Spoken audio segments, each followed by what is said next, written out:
tous, je suis ravie de vous retrouver dans une nouvelle vidéo et aujourd'hui on va parler un petit peu ensemble du dentiste puisqu'on a avec nous Géraldine qui nous fait le plaisir d'être avec nous pour cette vidéo et qui va nous expliquer un petit peu comment ça se passe. Finalement celle qui se décrira le mieux ça sera peut-être toi-même, donc explique-nous exactement ce que tu fais dans la vie.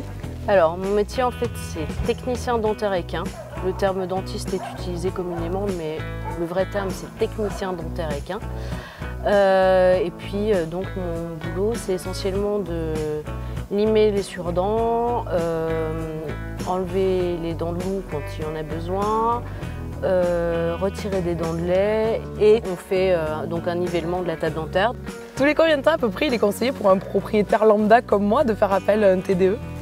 Alors idéalement pour un cheval qui a plus de 5 ans, on conseille un entretien annuel, donc une visite annuelle. Et pour les jeunes chevaux de 2,5 à 5 ans, on conseille une visite tous les 6 mois afin de vérifier que les dents de lait tombent correctement.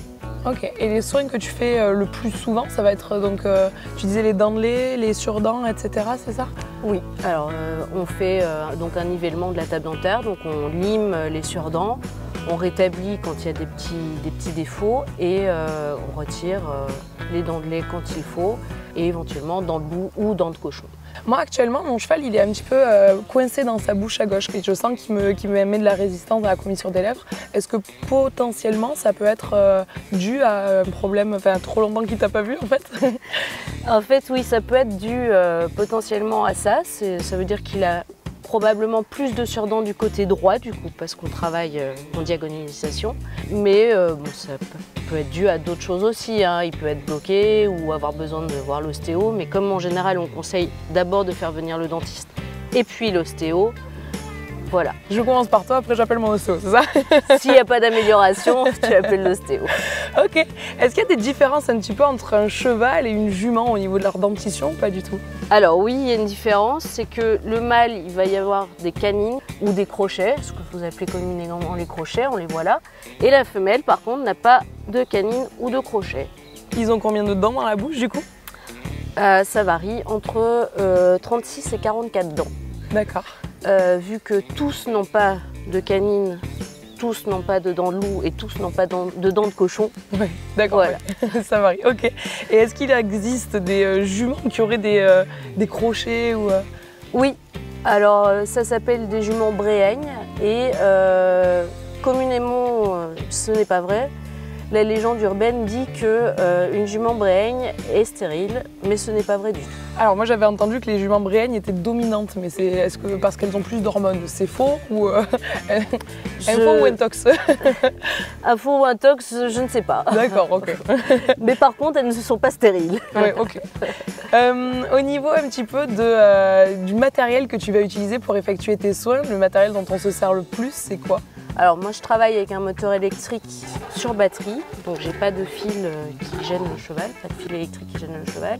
Et je travaille essentiellement avec deux fraises, le flexidisc et le polyfloat. Le flexidisc c'est celui qui va enlever la plus grosse partie et le polyfloat c'est celui qui va effectuer les finitions dans la bouche du cheval. D'accord. Et le gros instrument de torture que l'on va pour ouvrir la bouche du cheval et qui fait si peur au cavalier, on dit quoi? Ça s'appelle un pas d'âne. D'accord. Ou un ouvre-bouche et il ne fait pas du tout peur, il est très gentil, il sert juste à garder la bouche ouverte pour pouvoir garder tous les doigts. Voilà. Ok, très bien.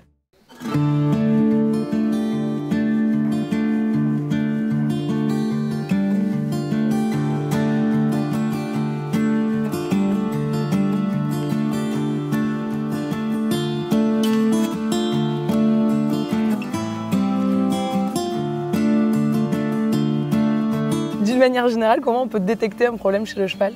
Alors, sur son état général, on va constater que le cheval va perdre de l'état.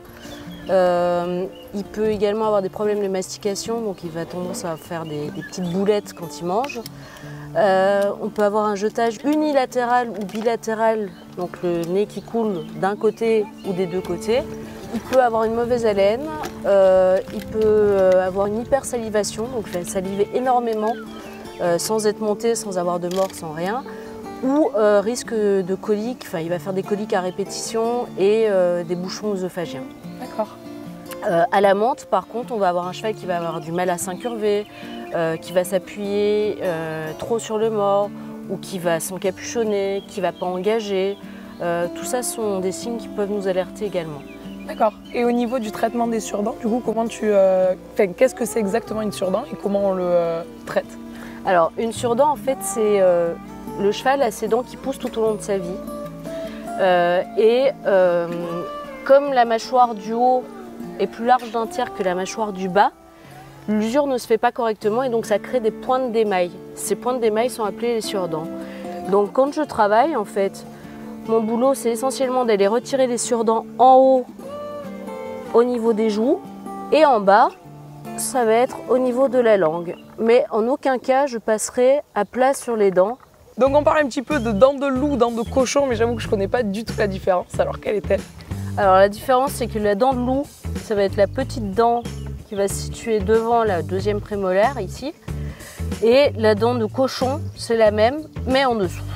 Et du coup, une dent de loup, une dent de cochon, c'est de quelle taille à peu près et ça peut avoir quoi comme impact sur la bouche du cheval? Alors, les dents de loup ou dents de cochon, hein, c'est pareil. Elles ont différentes tailles, donc on peut avoir des toutes petites comme des très grosses. On va avoir comme impact sur le travail du cheval, on va avoir un cheval qui ne va pas engager, qui va avoir tendance à être désuni, qui va s'appuyer s'il n'en a qu'une d'un côté ou de l'autre du mors en fonction d'où se trouve la dent de loup. Alors ça le gêne, c'est un peu comme le principe du caillou dans la chaussure pour l'être humain. Quand on est assis, le caillou ne nous gêne pas, c'est le cheval qui a une dent de loup et qui ne travaille pas ou qui n'a pas de mors en bouche, ça ne le gêne pas. Mais par contre, dès qu'il va se mettre à travailler, le mors va venir s'appuyer, ça va pincer, ça va le gêner. Nous, c'est pareil, on va se promener, on va faire une randonnée avec notre caillou dans la chaussure, ça va être très désagréable.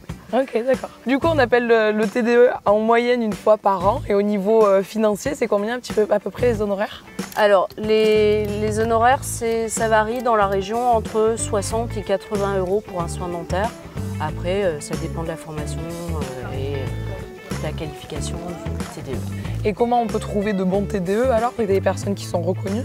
Alors, il ne faut pas hésiter à aller sur le site de la Fédération française des techniciens dentaires équins, donc c'est fftde.fr. Et là, vous avez la carte et vous sélectionnez votre zone géographique et vous verrez les professionnels référencés. Bon bah super, merci beaucoup pour toutes ces explications. J'espère du fond du cœur que ça vous a plu, que ça vous a intéressé. Et pour tous ceux et celles qui demandent tous les métiers de l'équitation, le TDE en fait partie, est très important dans le travail de nos chevaux. Comme d'habitude, j'espère du fond du cœur que cette vidéo vous a plu. Je vous laisse vous abonner à la chaîne si ce n'est pas déjà fait. Likez, commentez et partagez cette vidéo. On vous fait tout plein de gros bisous et on vous dit à très bientôt.